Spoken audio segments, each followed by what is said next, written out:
Então, ó, tá gravando, boa noite para todo mundo, espero que todo mundo esteja bem. E hoje a gente vai falar de um tema extremamente atual, de um texto que vai fazer 100 anos, né?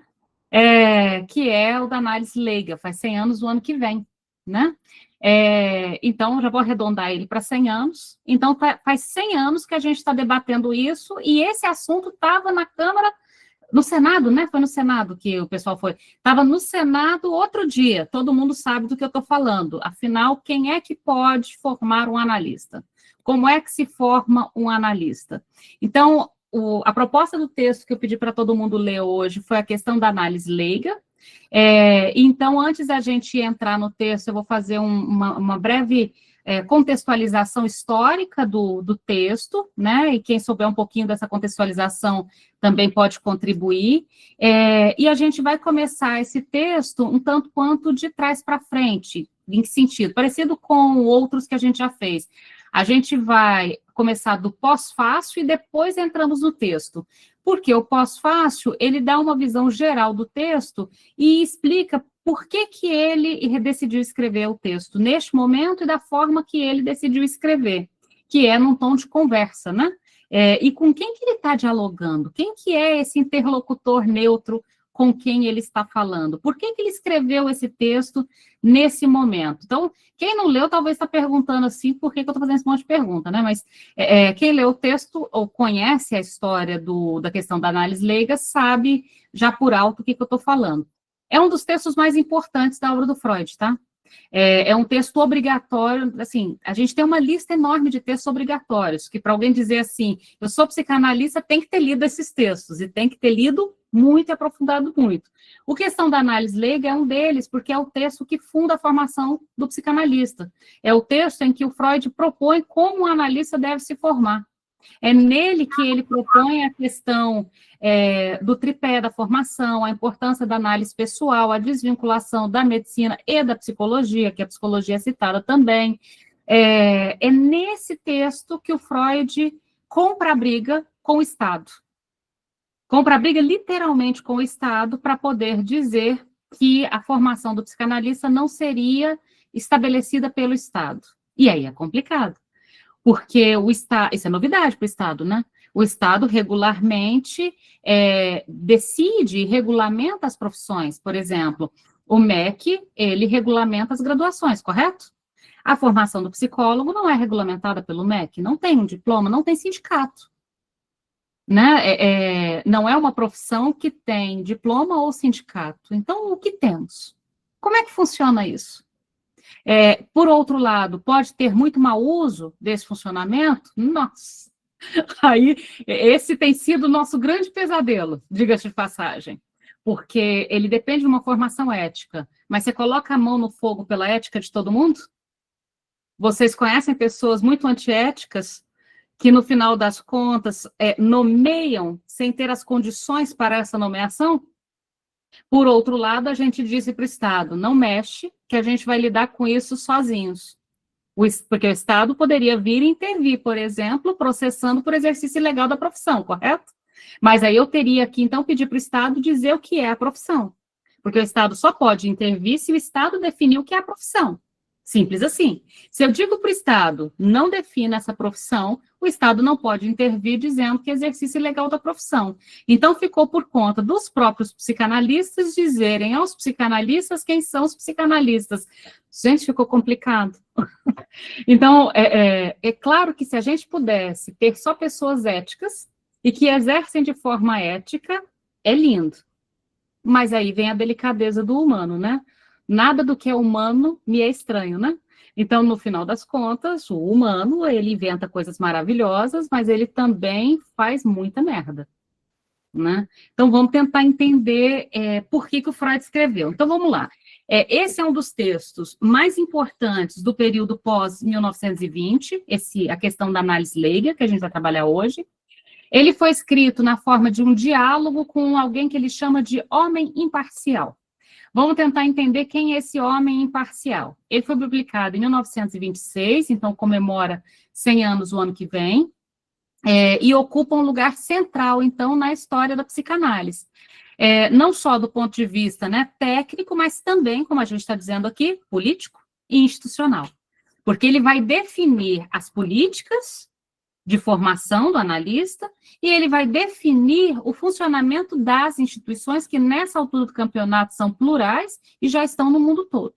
Nessa altura do campeonato, a gente já tem, não só em Viena, mas nós temos instituições de psicanálise em vários locais do mundo, em 1926. Imagina hoje, em 2025, né? Então, a questão da análise leiga, quando Freud, na análise leiga, logo no iniciozinho, ele explica por que ele criou essa figura do interlocutor imparcial, né? E esse interlocutor imparcial, como ele próprio diz, ele é inspirado numa pessoa real que ele não conta o nome no texto, mas que todo mundo sabe, né? O homem imparcial do qual ele está falando chama Arnold Düring. Arnold Düring é um fisiologista austríaco, ele é professor de fisiologia em Viena, na época, e ele era membro do Conselho Superior de Saúde de Viena. Então, ele não nomeia que o texto foi escrito para o Arnold, mas é para o Arnold que ele está escrevendo. Deu para entender? Ele diz, olha, eu escrevi inspirado numa pessoa, né, que eu considero uma pessoa que tem uma cabeça aberta, que é capaz de entrar nesse diálogo. Então, ele escreve como se estivesse conversando com esse membro do Conselho Superior de Saúde de Viena.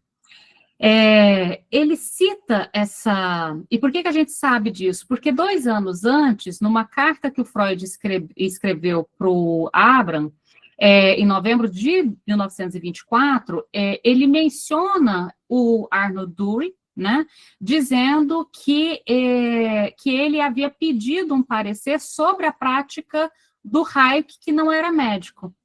Então, aí entra um outro ponto também importante. Por que o Freud escreveu esse texto? Esse texto, ele tem um provocador histórico.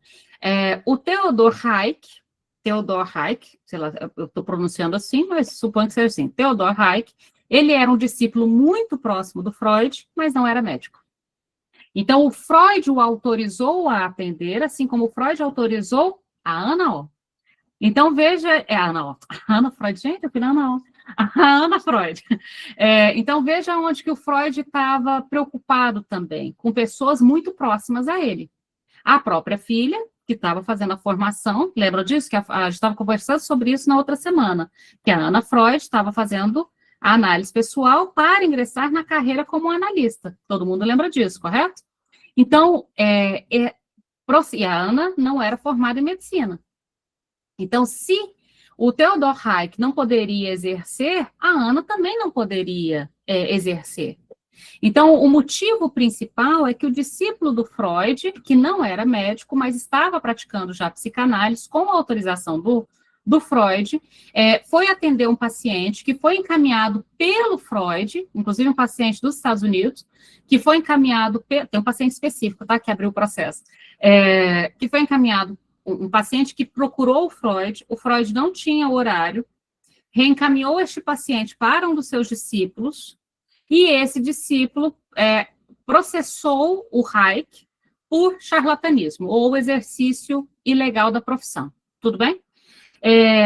E o município de Viena, a cidade de Viena, proibiu formalmente, então, o Reich de exercer a psicanálise em fevereiro de 1925. Então, veja, em 24, esse Arnold Düring, que era, então, do Conselho de Saúde, pediu para o Freud um parecer. Alguns meses depois, o Reich recebe, então, um processo em que ele era denunciado pelo exercício ilegal da medicina e estava proibido de exercer. Freud faz as contas e escreve para justamente o Arnold essa questão da análise leiga que a gente vai ler a partir de hoje. Então, esse é o principal contexto. Deu para entender o motivador? Então, o motivador foi uma denúncia contra um de seus discípulos e, importante lembrar também, que viria a ser feita, provavelmente, futuramente, a filha dele também. Outros pontos interessantes a gente pensar que estava acontecendo nesse mesmo período é uma certa, vamos chamar de efervescência institucional, né? As instituições de psicanálise estavam abrindo em vários países, não só a Sociedade Psicanalítica de Viena, mas também em outros países, inclusive nessa altura do campeonato, também nos Estados Unidos. Tinha-se, inclusive, o Congresso Internacional de Psicanálise, que iria acontecer no ano seguinte, 1927, organizado pelo Ernest Jones, todo mundo lembra quem é Ernest Jones, né? Que teria, então, grande repercussão, inclusive, mundial. Então, a psicanálise, ela estava, digamos, sendo vista por muitos países e por muitas pessoas. Começa-se, então, o debate de quem poderia praticá-la. Tudo bem? Então, eu busquei a perspectiva de 2 biógrafos para a gente pensar, 2 historiadores e biógrafos, para a gente pensar sobre sobre a implicação desse texto. Eu busquei na biografia da Elizabeth Roudinesco, sobre o Freud, e a do Peter Gay, que é a mais famosa das do Freud, né? Todo mundo conhece as duas, né? Então, nessas 2 biografias, eu fui buscar a parte que eles falam especificamente sobre a questão da análise leiga. Na Elizabeth Roudinesco, na biografia do Freud, no seu tempo, na sua época, que deixa eu achar ela aqui, estou procurando aqui ela, não vou achar ela agora. A biografia da Roudinesco, que está em algum lugar aqui que eu não vou achar, do Freud no seu tempo, na sua época, achei. Aquela é amarela, eu estava procurando cinza. Na minha cabeça ela era cinza, porque a capa é cinza e a lombada é amarela. E eu guardo as capas de cor, pela cor. Essa aqui que todo mundo conhece, Elizabeth Roudinesco, na sua época, no nosso tempo, e a biografia do Peter Gay, que também vocês conhecem, né? Então, eu peguei rapidamente sobre o texto nessas 2.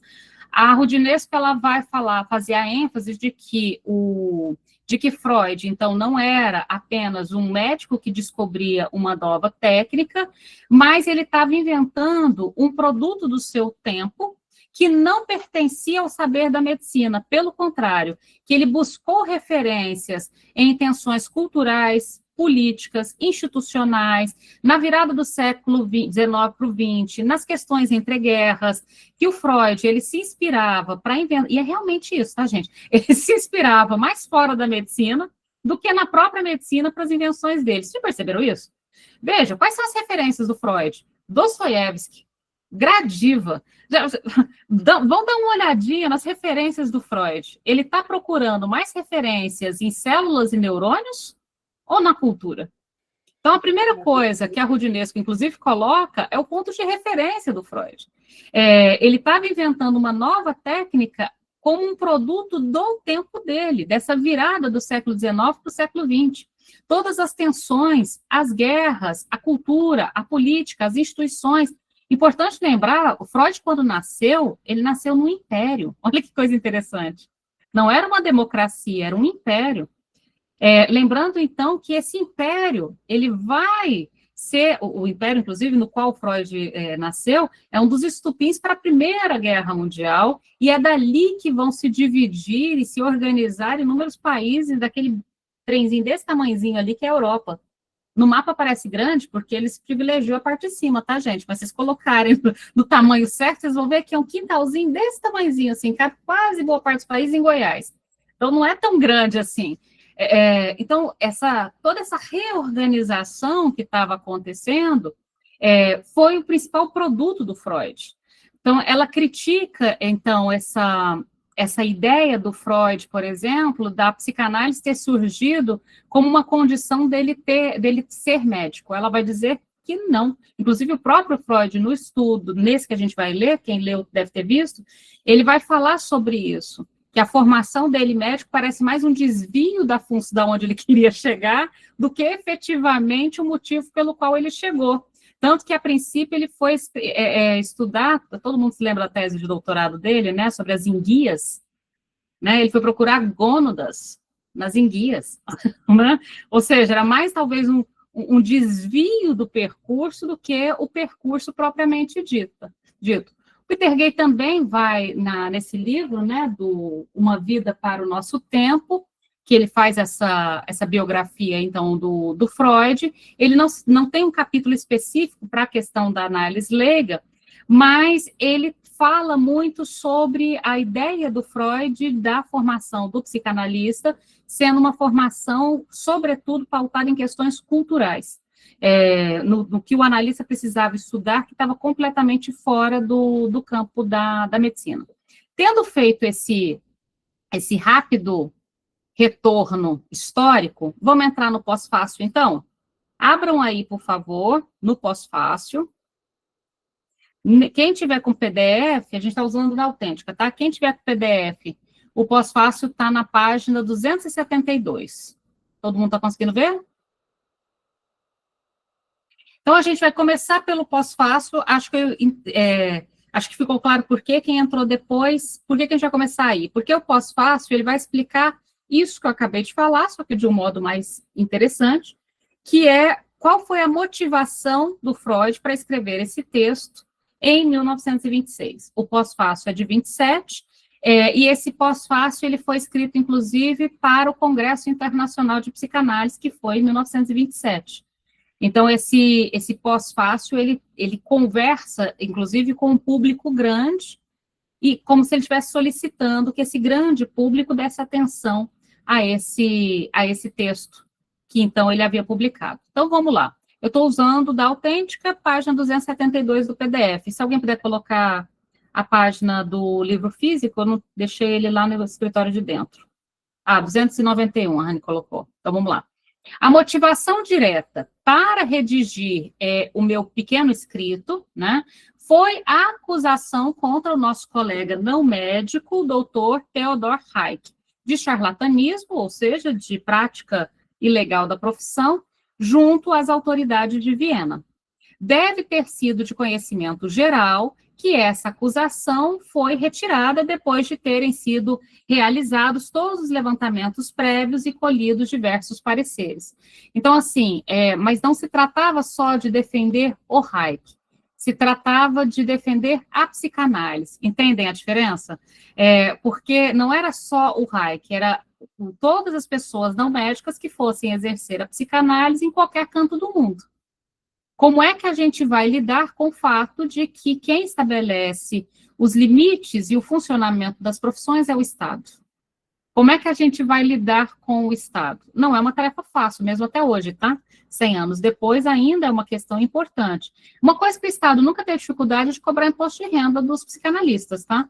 Você vai lá no imposto de renda, tem lá psicólogo, psicanalista, já perceberam? Para cobrar imposto de renda não tem nenhuma dificuldade.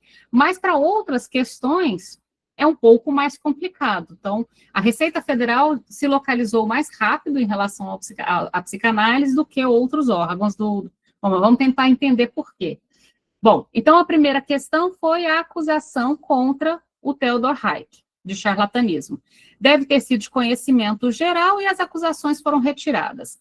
Quando criei o personagem do interlocutor imparcial, como a gente já conversou, interlocutor imparcial não é qualquer pessoa, é uma pessoa específica que trabalhava no Conselho de Saúde, né?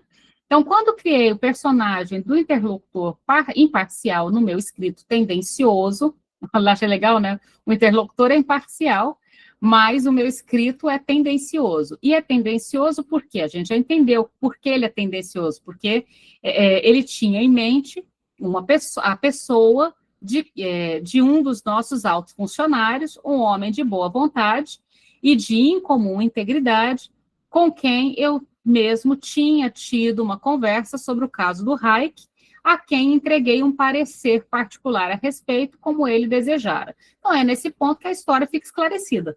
Porque como a gente tem o parecer publicado na obra, inclusive, não fica difícil, então, saber quem é o interlocutor imparcial, porque ele dá notícia aqui do parecer.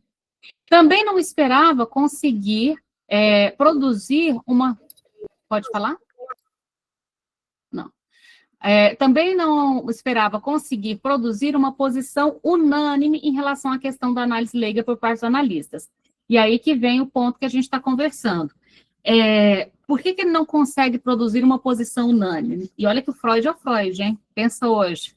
O que ele está dizendo é, o que ele estava defendendo, nem todos os analistas, inclusive analistas muito próximos dele, a gente sabe alguns, inclusive, na época dele, não concordavam com a formação de analistas não médicos. Vários analistas queriam que a psicanálise permanecesse exclusivamente como uma prática dentro da medicina. Então, não era comum a todos esse raciocínio. Hoje, é comum a todos esse raciocínio? Tá?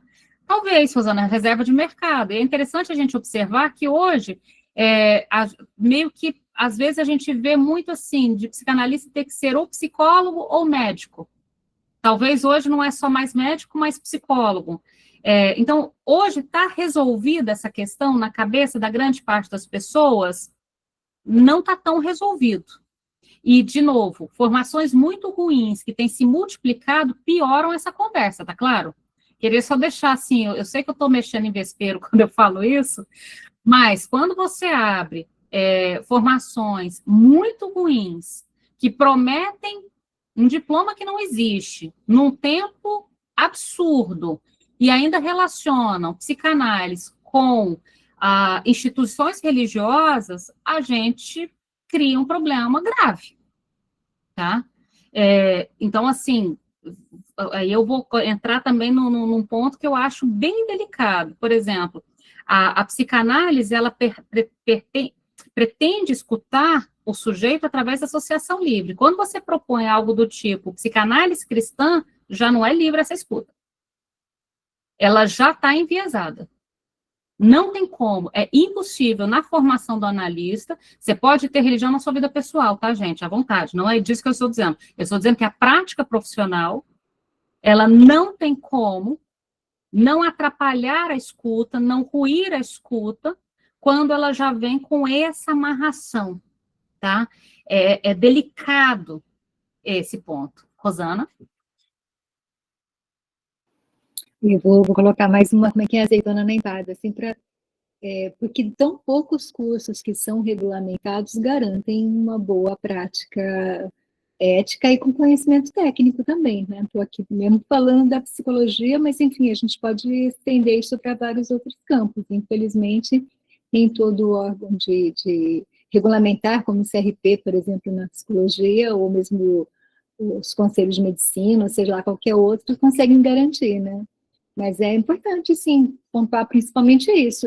E até na psicologia também não tem uma escuta ética se você misturar isso com religião, né? E a gente vê isso a roda acontecendo. E é importante lembrar que no caso da psicologia, inclusive, tem resoluções do conselho proibindo a junção dessas duas coisas. Uhum. Né?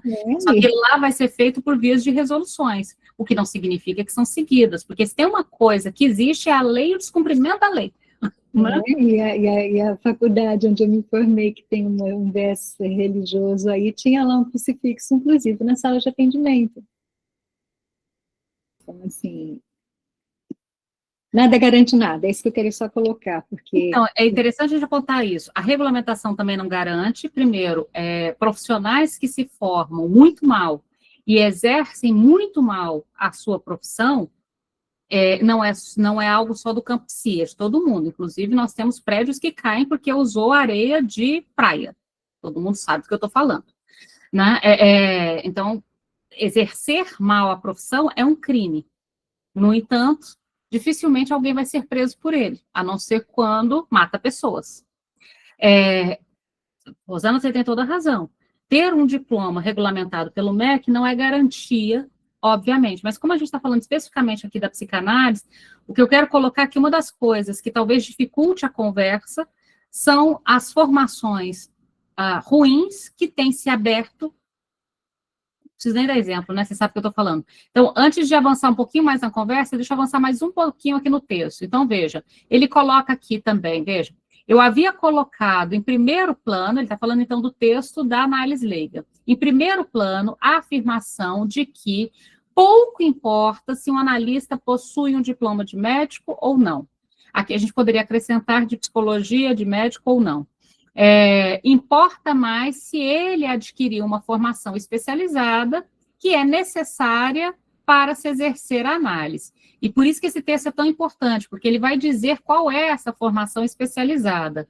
Então, qual seria a formação mais adequada para o analista, que é o que ele vai discutir nesse texto? Então, a chamada formação médica parece-me um desvio trabalhoso para chegar à profissão analítica. Ela certamente dá ao analista muita coisa que lhe será indispensável. Ele não está dizendo que a formação não serve para nada, você vai aprender muita coisa boa, muita coisa interessante, mas também sobrecarrega de coisas que ele nunca irá usar, trazendo consigo um risco de que o seu interesse e a sua forma de pensar sejam desviados. Vocês estão achando onde que eu estou, né? Estou aqui, ó. Tá?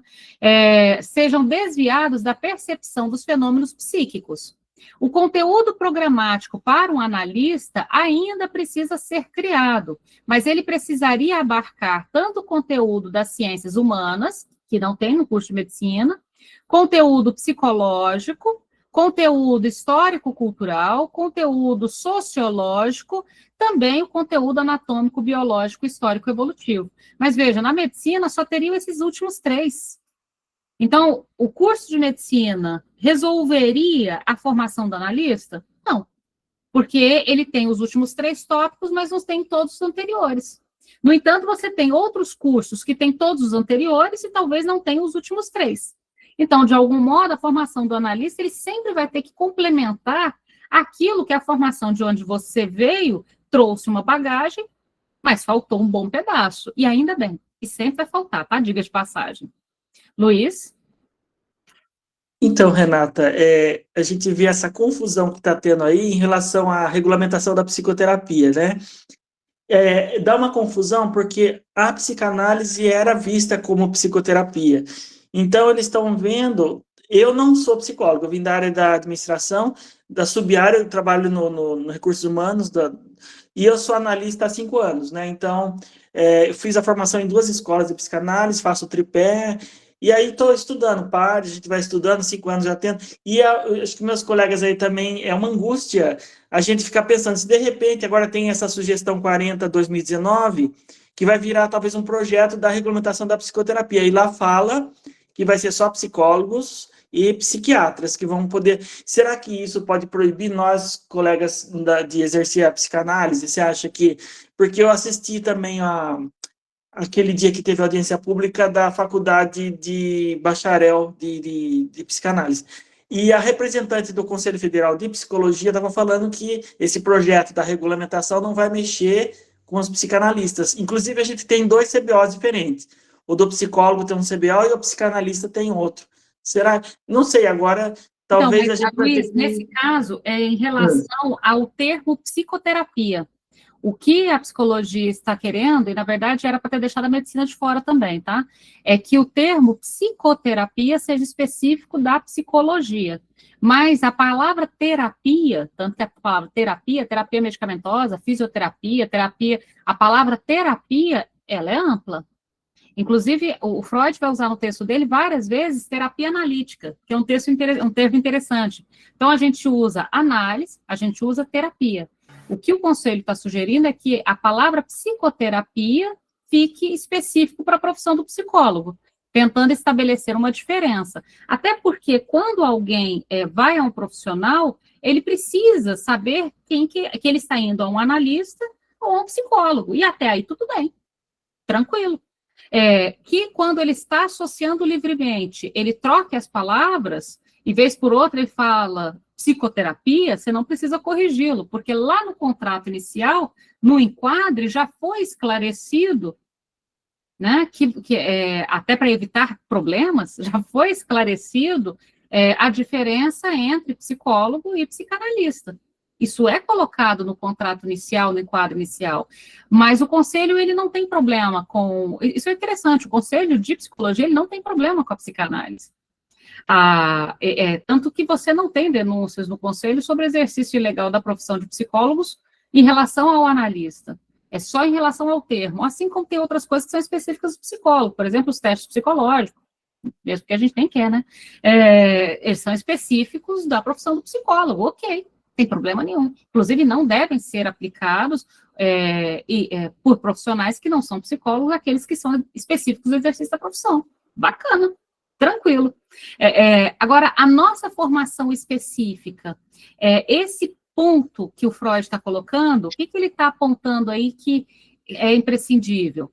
O ponto principal deste texto, que ele coloca em primeiro plano, né, que ele coloca assim como abre alas, a partir do processo que o Hayek estava sofrendo, né, é que não importa, ou pouco importa, ter um diploma de médico. E ele vai tentar mostrar por A mais B que o diploma de médico não atesta a formação do analista, mas também ele vai provar por A mais B que o analista não usa as ferramentas da medicina, isso também é uma coisa importante. Assim como a gente prova por A mais B que o analista não usa as ferramentas da psicologia. Percebem? O analista não pode usar as ferramentas da psicologia, o analista não pode usar as ferramentas da medicina, que estão regulamentadas pelo Estado. Ok, não tem problema nenhum. O analista tem as suas próprias ferramentas e é necessário que ele as conheça muito bem. E vamos conhecer, então, as nossas ferramentas para utilizá-las sem invadir outros campos. Obrigado, Renata. Continuando a conversa, Jader? Oi, boa noite. Eu boa noite. Só, partilhar um pouco o meu encantamento com o texto, porque me lembrou muitos diálogos de Platão. Ele vai com essa pessoa em uma didática extraordinária. Ele diferencia, olha, psicanálise não é medicina, psicanálise não é hipnose, psicanálise não é confessionário. Ele vai diferenciando no diálogo que ele mesmo propõe ao sujeito, e eu acho que abre a cabeça da gente para esse lugar que nós ocupamos, nesse espaço, né, que a gente está debatendo aqui. Existe um lugar que é nosso, que é diferente da psicologia, que é diferente da medicina, né, e é um lugar para se apropriar, e eu acho que ele propõe, adianta ser um médico sem nunca ter feito uma análise pessoal? Como é que ele vai atender alguém? Né? Se ele não tiver esse tripé, o que ele vai fazer? Então, eu acho que isso é que foi me encantando. E, por outro lado, que eu gosto muito também, sabe, Renata, porque nesse texto, eu infelizmente, não marquei o lugar, mas ele foi extremamente poético, porque ele faz uma exaltação à palavra. Ele diz o seguinte: aliás, não dispensemos a palavra, ela é um instrumento poderoso, o recurso pelo qual comunicamos nossos sentimentos uns aos outros. É o caminho pelo qual influenciamos o outro. A palavra pode ter benfazejas, pode também ser terrivelmente. É nela que contém a magia. Então, ele fala dessa magia da palavra. E o que a gente faz? É um trabalho em ouvir significantes, palavras que movem o sujeito. Nós somos um texto. E isso ele vai deixando, né? E aí me reverteu ao Carlos Drummond de Andrade, como mineiro eu adoro, e ele fala da palavra mágica, né? Certas palavras dormem na sombra de um livro raro. Como desencantá-la? É a senha da vida, é a senha do mundo. Como procurá-la? Então, assim, me jogou para esse lado, que ele não fica preso só a essa estrutura. No contexto histórico, a gente vai entender que ele viveu um grande período de rejeição da psicanálise. E depois que ela começa a ganhar espaço, agora os médicos querem tomar o espaço, né, para ele. Então, eu acho que também ficou desse lado. Olha, na hora que eu precisei de ajuda, vocês não estiveram ao meu lado. Agora, eu estou estruturando algo que é muito mais amplo, né, porque não parte do biológico. Né? Então, é só um comentário que ele superou o meu gosto pelo Mal-Estar na Civilização, que é um dos textos que eu amo, mas esse me deixou profundamente encantado. Esse texto é um dos que eu adoro, mas não ganha Mal-Estar para mim, porque Mal-Estar é meu preferido. Mas o Mal-Estar é considerado um dos maiores textos do século XX, tá? Não é só meu, é no mundo, né? Mas é interessante isso que você coloca, Jader, em relação ao elogio da palavra, mas, fundamentalmente, o próprio Freud coloca, olha, primeiro a medicina quis proibir o avanço dessa invenção. agora quer tomá-la completamente para si. Afinal, decidam. Isso não é medicina ou isso é só medicina? Então, é muito interessante. E ele é muito sarcástico, né, nessa conversa toda. E ele é sarcástico de propósito, né? Cláudia, e voltamos para o texto. Oi, boa noite, pessoal. É bem rapidinho. Eu ia pontuar duas coisas, mas uma já fez isso, uma delas, né, que é a psicanálise se apropriar, né? Tem tanta coisa. A gente quem realmente pratica a psicanálise, já entendeu que tem um lugar que a gente não precisa correr para fazer psicologia, para manter esse lugar no mundo. Ele está aí e eu não sei, mas tem um furinho aí, né? Eu percebo que é necessário que se faça algo entre nós para que essa apropriação seja dita e vista pelo mundo e respeitada. Não entendo por que ainda né? Não é meu, não é meu. Para você ser um bom psicanalista, você precisa ser um psicólogo, porque senão, enfim. E um outro ponto é que eu fui a um analista dessa nova raiz aí cristã, né? Mas eu fui de propósito, porque eu queria saber como é que era o negócio. Corajosa você, Cláudia. Mas eu fui, né? Porque o pessoal fala tanto, eu tinha que ir. Aí eu fiquei lá um mês. E no final ele me deu um aconselhamento cristão, sabe? Ele me aconselhou espiritualmente mesmo, assim. E defendendo e se dizendo psicanalista e tal. Então, sim, é um perigo.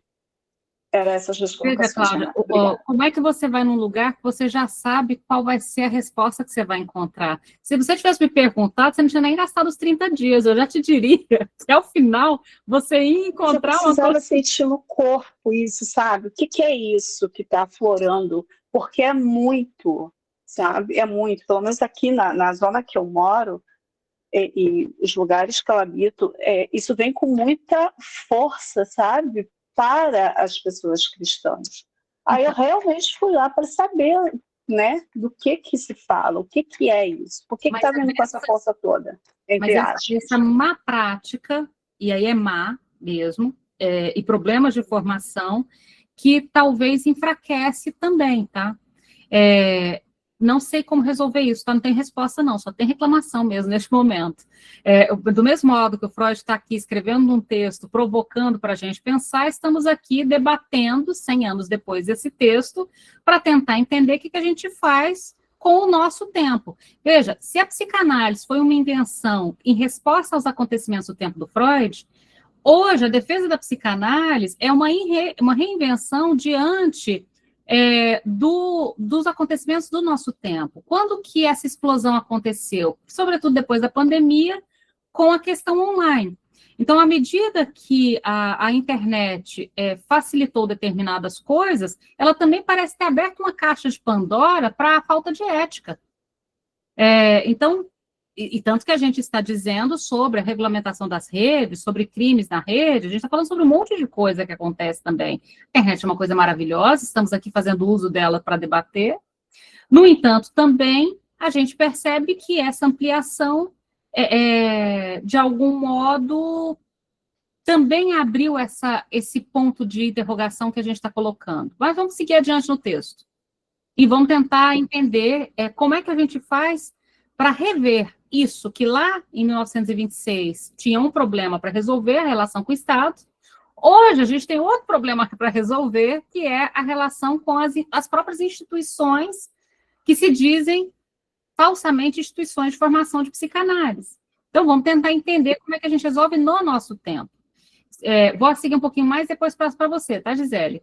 Então, seguindo, a psicanálise não é uma especialidade da medicina. Não vejo como se recusar a reconhecer isso. A psicanálise parte da psicologia, no sentido de ser mais uma das coisas que ela estuda, mas ela também não é a psicologia médica no sentido antigo, ou psicologia dos processos patológicos, que era a psicologia que estava surgindo e que hoje existe também. Mas a psicologia simplesmente, e certamente, não todo da psicologia, mas sim o seu substrato, ou até mesmo o seu fundamento. O que ele está dizendo com isso? A psicanálise, ela pega algo da medicina, ela pega algo da psicologia, assim como ela pega da história, da sociologia, da filosofia, do direito. Veja, o Seminário 7 do Lacan, ele vai no direito para escrever sobre ética. Lembra? É muito pautado no campo do direito. Assim como ele vai, de novo, na literatura, nas artes plásticas, da onde que ele tira, por exemplo, a estrutura da análise, da neurose. Ele vai falar sobre escultura, lembra? Que o tratamento analítico tem a ver com o esculpir, com tirar os excessos da pedra, por exemplo. Então, ele vai em todos os campos, inclusive na medicina e na psicologia. Seguindo um pouquinho mais, para determos ainda mais um pouco no argumento histórico, como se trata da minha pessoa, posso esclarecer as minhas próprias razões àquele que se interessar. Após 41 anos de atividade médica, o meu autoconhecimento me diz que, a rigor, eu nunca fui um médico de verdade. Eu adorei isso aqui. A rigor, eu nunca fui um médico de verdade. Tornei-me médico devido a um desvio que me foi imposto na minha intenção original. Gente, isso é tão atual. Pensa, quantas pessoas não se tornam alguma coisa por um desvio da sua intenção original? Vocês vieram na cabeça um monte de gente? Eu conheço um monte de gente que se tornou uma coisa por um desvio da intenção original. É um clássico. Continuando aí, então. Então, tornei-me médico devido a um desvio do que me foi imposto, da minha intenção original, e o triunfo da minha vida consiste no fato de que reencontrei o rumo inicial depois de um grande detour. Então, o que ele está dizendo, basicamente, é que foi importante para ele sair da medicina. Ele entrou porque é o que havia de possibilidade, mas foi fundamental ele sair. Então, a inscrição na faculdade de medicina me parecia ser o melhor caminho, mas ele conta, inclusive, que ele tentou zoologia, vocês se lembram disso, mas vou pular um pouquinho, a vida dele agora todo mundo conhece bem. Então, o relato acima certamente contribuiu pouco para esclarecer a questão da análise leiga. Mas, aqui, irão me retrucar que saber se a psicanálise, enquanto ciência, é uma parte da medicina ou da psicologia, é uma questão acadêmica, e praticamente sem interesse algum. Então, o que ele está dizendo? Então não vai ser da medicina, vai ser da psicologia? Lembre-se que o Freud escreveu um outro texto sobre psicanálise e universidade, correto? Ele está dizendo, olha, não é nem da medicina, nem da psicologia, tampouco estamos falando de uma outra graduação. Estamos falando de uma formação para além de qualquer que seja a graduação. A graduação de onde se vem é a base de uma escolha, pensando assim, uma escolha que você fez para depois deturpar ela, né? É uma escolha que você fez num determinado momento, pensando aqui na própria história dele, né? Então, por exemplo, você foi primeiro para a arquitetura para depois ir para a psicanálise, você foi primeiro para o direito para depois ir para a psicanálise. O que ele está dizendo? Veja, tornei-me médico, e eu posso colocar aqui várias outras profissões, devido a um desvio que me foi imposto na minha intenção original. Mas foi necessário, de algum modo, depois que eu fizesse um desvio dessa intenção original. Mas aqui me irão retrucar, né? Já falamos, mas a análise não dispõe de nenhum outro material além dos processos anímicos da pessoa. Ela só pode ser estudada na própria pessoa. Devido às condições especiais facilmente compreensíveis, a pessoa neurótica constitui material muito mais rico em termos de aprendizado e muito mais acessível que a pessoa não neurótica, que aqui ele chamou de normal, como se houvesse, né? E se retirarmos esse material de alguém que poderia aprender a aplicar a análise, teremos reduzido amplamente as suas possibilidades de formação.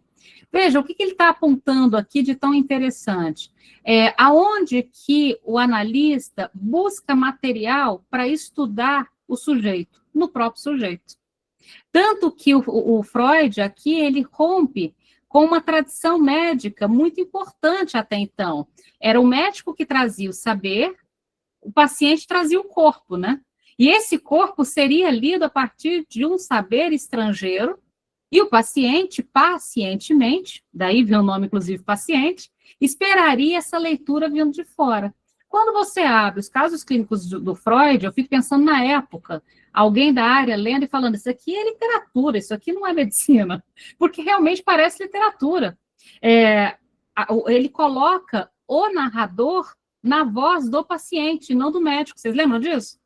É a Dora que vai contar a história, o Homem dos Ratos que vai contar a história. E então ela me disse, e diz o que ela disse. Então ela falou tal palavra, e ela me contou tal sonho, e ele se recolhe, inclusive se vocês pararem para pensar na própria estrutura da psicanálise, se recolhe para trás do divã, sai da cena, se recolhe, inclusive só um parênteses que eu achei muito interessante no museu, mandei para vocês para passearem no museu, passei numa TV grande, sério mesmo, abra na TV da sala, sabe aquele que eu mandei para vocês, o Maps do Museu do Freud? Abre na TV da sala, e ele tem uma resolução maravilhosa, então você pode ampliar o tanto que você quiser e ver peça por peça da coleção do Freud, coisa que a olhos nus você não vê, porque tem uma cordinha e você não pode chegar. Naquilo ali você chega dentro da estante, você vê inclusive cada livro na prateleira, tá? Uma coisa ótima para voyeur, que a gente né, no caso do Freud. Mas o que é interessante ali, se vocês olharem o divã, ele tem tapetes persas caríssimos. A poltroninha que o Freud senta é uma poltroninha pequenininha, sem encosto atrás, o encosto é só até aqui nas costas. Vocês viram ela, verdinha? Desconfortável, diga-se de passagem. Eu sentei na imitação dela, que era do filme do... A que eu sentei é do filme do... Ai, gente, como que é o nome do ator que fez o Freud? Que é o mesmo que fez o serial killer lá. Anthony Hopkins. Anthony Hopkins, eu sentei na do Anthony Hopkins. A que eu sentei é do Anthony Hopkins, tá? Então, eu sentei onde o Anthony Hopkins sentou, tá? Bonitinho. Que é do filme, que estava lá na exposição, era do filme que a gente podia sentar, deitar e brincar um pouquinho, que estava fazendo análise com Freud. Naquele, por exemplo, se você olhar, ela é toda pequenininha. Isso, se a gente pensar simbolicamente, é muito interessante. Porque simbolicamente é como se estivesse dizendo que o analista vai se recolher a um certo lugar menor e dar o palco, e dar o lugar de importância e voz ao neurótico. Ali eu estou falando neurótico porque a clínica inicialmente surge da neurose. Então, quem é que vai ganhar o lugar privilegiado e a voz? E o texto será narrado a partir de quem tem o texto. E isso é completamente diferente de qualquer coisa que se praticava na medicina até então. Gisele, você tinha levantado a mão? Cadê tu? Pode falar, Gisele. Oi, Renata. Boa noite. Boa noite. Não, retornar um pouquinho anteriormente ao que a colega falou a respeito da ética, sobre a questão da psicanálise no contexto religioso, né? Eu, infelizmente, há um tempo atrás, eu formei nesse instituto e realmente é desastroso. É desastroso porque faz tudo mesmo, menos psicanálise. Então, eu tive que reestruturar tudo isso, né, e remontar tudo isso para voltar à raiz, né, da psicanálise. Eu atendo pessoas de diversas religiões, crenças, e ali existe a neutralidade. E eu queria te perguntar, Renata, se isso encaixa nesse contexto, sobre o que Lacan fala sobre canalhas, né, sobre esses canalistas oportunistas, né, que se aproveitam, né, todo esse contexto, né, dessa profissão, para fazer tudo menos psicanálise, né, como Freud fala sobre a psicanálise selvagem, né, e acaba dando conselhos, e eu acho, assim, que essa questão deve ser dirigida aos templos religiosos, né, e não ao set analítico. E é até interessante, Zé, que ninguém está dizendo que os templos religiosos não podem escutar como templos religiosos. Sim. O pastor, o padre, esqueci o do espiritismo, como é que chama? Esqueci. Espírito Santo, sei lá, mais ou menos assim. O médium. O médium. Kardecismo. Isso. Não estou dizendo que eles não podem, e ninguém vai impedi-los, ninguém quer impedi-los, pelo contrário, são extremamente importantes dentro do próprio grupo, diga-se de passagem, são movimentos importantes e têm a sua importância, inclusive, cultural. Por que escutar de um outro lugar? Entende? A questão é, por que não escutar do lugar que já se inclusive, reconhecido que se escute?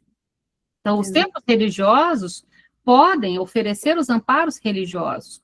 Agora, por que invadir uma profissão que existe há mais de um século e que vem lutando para existir com este formato? Por que estragar essa profissão que existe há tanto tempo e que tem tanta gente séria dedicada a ela, entende? Tanta gente muito séria que se dedica a vida toda a ela. Antes de passar para o próximo, deixa eu só voltar mais um trechinho aqui do Freud. Só concluindo, né? E acaba prejudicando realmente a nossa profissão, né? Porque eu sou cristã também, só que eu sei separar, como você já disse. Eles podem até estudar a psicanálise para ser atuantes ali dentro, né, naquele setor, não fazer o contrário, o inverso, né, levar de lá para cá. Sim. Agora, como na época do Freud, o Freud não estava tendo problema com as instituições religiosas, por isso, inclusive, a gente está fazendo o adendo, porque hoje nós estamos com esse problema. Na época do Freud era outro problema. Percebam que a cada tempo a gente tem que repensar quais os desafios do nosso tempo que se impõem. As modificações, né? As modificações. Então, na época do Freud, a briga dele era outra. Então, veja, a briga dele era sobre autorizar a psicanálise leiga. A psicanálise leiga, o que ele diz é não médicos, né? Então, também não tenho em alta conta o argumento de que o analista leigo, por ter de estar pronto para consultar o médico, não adquira autoridade junto ao doente e que não goze de um prestígio maior que o assistente de médico, o massagista e assemelhados. A analogia, mais uma vez, não é pertinente. Além disso, o doente costuma conceder a autoridade de acordo com a sua transferência e a posse de um diploma não impressiona tanto quanto o médico quer crer. Eu achei muito interessante isso, porque, se vocês lerem um pouquinho para trás, ele aponta que muitos disseram que o paciente não respeitaria um analista não médico. Isso foi dito, inclusive, por discípulos do Freud. E o Freud vai dizer, olha, o que garante isso que você está chamando de respeito, o que garante o funcionamento da análise é a transferência, não o diploma. Então, não é o diploma que constrói a transferência vai ser construída no próprio processo de análise. E é ela que garante o tratamento, não o diploma. Avançando só mais um pouquinho, então. Na psicanálise, desde o início, havia uma associação entre curar e pesquisar, que a gente já conversou sobre ela, a gente vai atendendo e pesquisando, e o conhecimento trazia o sucesso. Não se podia tratar sem experimentar algo novo, não se obtinha esclarecimento sem vivenciar seu efeito benéfico, ou seja, fazer sua análise pessoal. Você não podia ser um analista sem ter passado pela experiência de análise, você não podia escutar conteúdos inconscientes sem ter escutado teus próprios conteúdos inconscientes. Então, nosso procedimento analítico é o único que mantém essa preciosa conjunção. Isso é simples, né? Por exemplo, você não tem que fazer uma cirurgia na tua própria cabeça para poder fazer uma cirurgia na cabeça de alguém. Você não tem que sofrer um divórcio para ser um advogado no divórcio de alguém. Você não tem que, todas as outras profissões, você não tem que experimentar na tua própria pele aquilo que você vai exercer no campo da profissão. No caso da psicanálise, não, ainda tem essa conjunção. O procedimento analítico é o único que mantém essa conjunção, de que você não pode tratar sem ter sido tratado, que você não pode praticar sem ter experimentado a própria prática da psicanálise. E não tem como colocar isso num curso de graduação, por exemplo, de medicina. Eu vou... só esse pedaço, e a gente conversa e a gente retoma depois o texto na próxima semana. Algumas manifestações nessa discussão despertam em mim a suspeita de que meu escrito sobre a questão da análise leiga foi, sim, um mal compreendido em um ponto. Os médicos são defendidos contra mim. Como se eu, de forma generalizada, os tivesse declarado incapacitados. O que ele está dizendo aqui? Quando Freud publicou o texto da análise leiga, os médicos se sentiram ofendidos. Como se o Freud estivesse dizendo que os médicos são inatos para praticar a psicanálise. E eles ficaram magoados porque o Freud, como médico, ao invés de proteger os seus iguais, foi defender os seus diferentes, que eram os leigos. E isso feriu ali, né? Feriu uma feridinha narcísica ali na relação de profissionais que costumam preservar e proteger uns aos outros. Então, quando ele publicou, isso gerou muita briga ali dentro, como se o Freud estivesse dizendo, volta ali no texto, veja, tivesse declarado que os médicos são incapacitados para o exercício da análise e tivesse lançado a divisa de que se deva evitar buscar ajuda médica. O Freud não disse isso. Bom, não foi essa a minha intenção, provavelmente deve-se essa impressão pelo fato de eu ter declarado em minha apresentação de disposição polêmica que os analistas médicos sem formação específica seriam ainda mais perigosos que os leigos. Ele realmente disse isso. Um médico tentando atender sem formação seria muito mais perigoso do que um leigo que tem uma formação. Essa frase, ele não só não se arrepende, como volta nela de novo para o Congresso, nesse texto, desse pós-fácil, mas é nesse ponto que a coisa ficou espinhuda, digamos assim, né? Rejane? Boa noite para todos. Boa noite. Boa noite. Renata, olha só a questão. Eu entendo que estudando agora psicanálise não é mesmo de banco de universidade pelo formato. Por outro lado, é uma coisa solta demais também. Então, eu acho que se o profissional, se o analista não tiver muita consciência, de repente a pessoa se autoriza sem estar preparada, eu acho que é danoso. Eu acho delicada essa situação. Às vezes, eu já me deparei até com algumas sessões online, numa plataforma que tem vários psicólogos, e eles, porque tem a psicologia, o título de psicólogo, e fez uma grade lá de psicanálise, já se intitula especialista em psicanálise. Você vai fazer a sessão, não tem nada a ver. Não tem nada a ver. Então, como é que vai ser isso? Você percebe, Rejane, que nessa plataforma você está falando que é uma plataforma de psicólogos. Mas psicólogos e psicanalistas, porque tem alguns que são psicólogos e psicanalistas, que eu tive uma experiência muito positiva com um deles. Mas aí entendeu? mas perceba que neste caso da plataforma, eu posso te dizer que o que está autorizando não é ser psicanalista, é ser psicólogo. Mas eu vou voltar no que a Rosana colocou. De fato, a formação da psicanálise, ela depende da ética. Esse talvez, a ética não tem como ser medida pelo Estado, mesmo se a profissão fosse regulamentada. Um profissional pode ter um diploma e não ser ético. Então, a garantia do diploma não é a garantia da ética. Concordo com você, Rejane, que nós temos pessoas antiéticas que se autorizam a entrar onde não deveriam entrar e a fazer o que não deveriam fazer. No entanto, não sei se criar um curso de psicanálise, resolveria essa questão ética. Eu, sendo muito honesta, eu não tenho a resposta, eu tenho só as perguntas. Mas o que eu quero colocar para você? Às vezes, eu, como quem está em formação, ok, eu descobri a SPO, eu venho estar aqui com vocês e tal, mas tudo muito solto.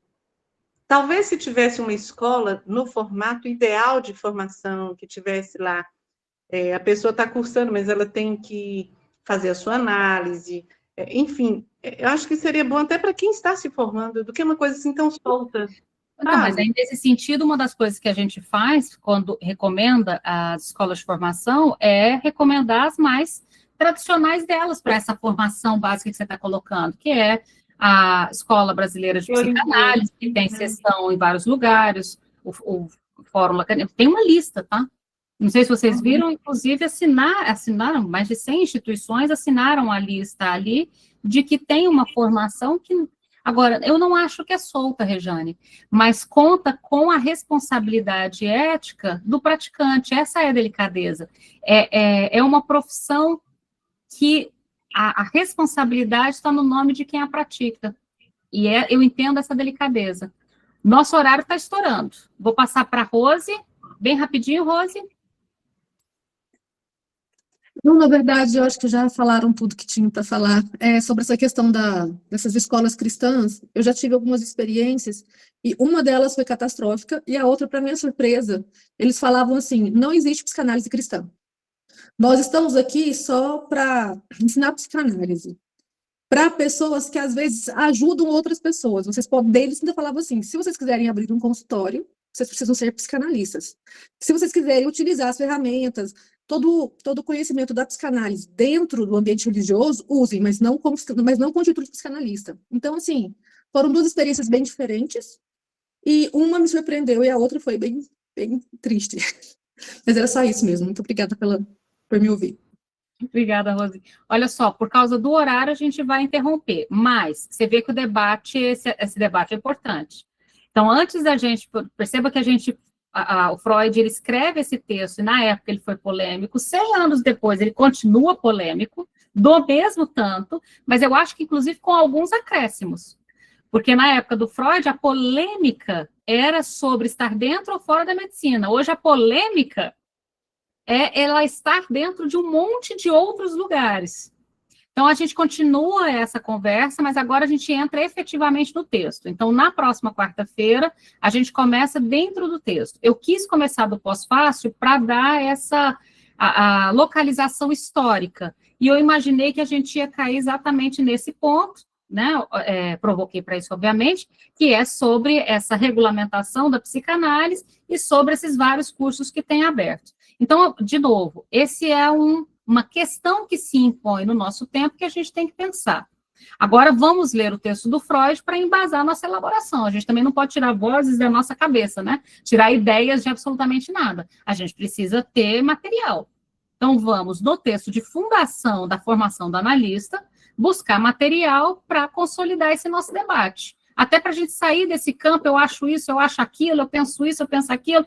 Não, vamos consolidar com a base teórica, né? O Freud propôs isso, depois, e lembrando que daqui a gente vai depois para o texto do Lacan também, né? Dos escritos sobre os princípios, a análise dos princípios de poder.